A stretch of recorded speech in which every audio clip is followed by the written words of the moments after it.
from amongst those. Now if we look at Adam alayhi salam, he came down onto the earth. He was sent to the earth. There's a question, where did he land? He wasn't just thrown so that suddenly he landed, meaning he dropped, but Allah placed him on the earth. This we find in the narration of Rasulullah sallallahu alaihi wasallam, where he says that Adam alayhi salam nazala fil Hind. He came down in what is known as the Indo-Pak subcontinent, precisely Sri Lanka. There is a mount there known as Adam's Peak. If you go there, you will find it green and beautiful, as though it is not from this earth, but it is. I'm not trying to imply anything, but I'm just saying it is so beautiful, maybe because the Sri Lankans have kept it that way. But it's a beautiful place. It is said that there is a possibility that that is the place. We don't know for certain that that spot is the place, but roughly there. What about Hawa? Where did she come down? In Jeddah. Where is Jeddah?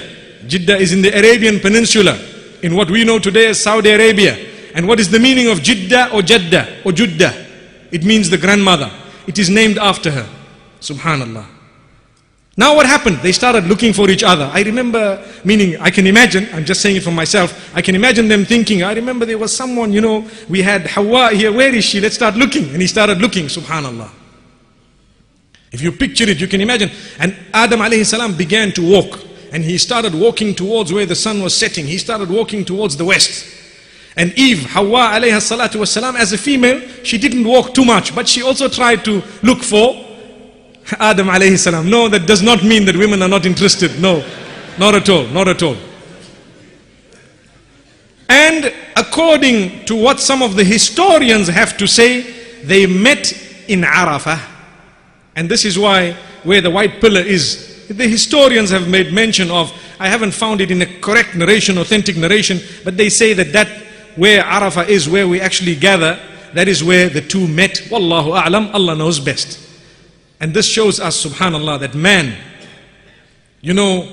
when we are separated from our spouses, it should hurt us. It should make us want to get back. We should do anything to solve the matter. This is what it is. I think that is a lesson that is drawn here. If we want to learn something from Adam alayhi salam, he didn't just wait for another woman to come along. No, he didn't. He knew that I have a wife. Let me make an effort. And do you know, he walked half the globe, imagine. And he got to her. Allahu Akbar. Allahu Akbar. Imagine what must have been. I don't know, it's not made mention of in narrations, but there's no harm in thinking. What must have been the emotions when the two saw each other? They must have thought, I don't know, but I'm just imagining. Subhanallah. Imagine after what effort, how many of us are prepared to solve our marital problems by making even 1/1,000,000th of that effort. It's a lesson.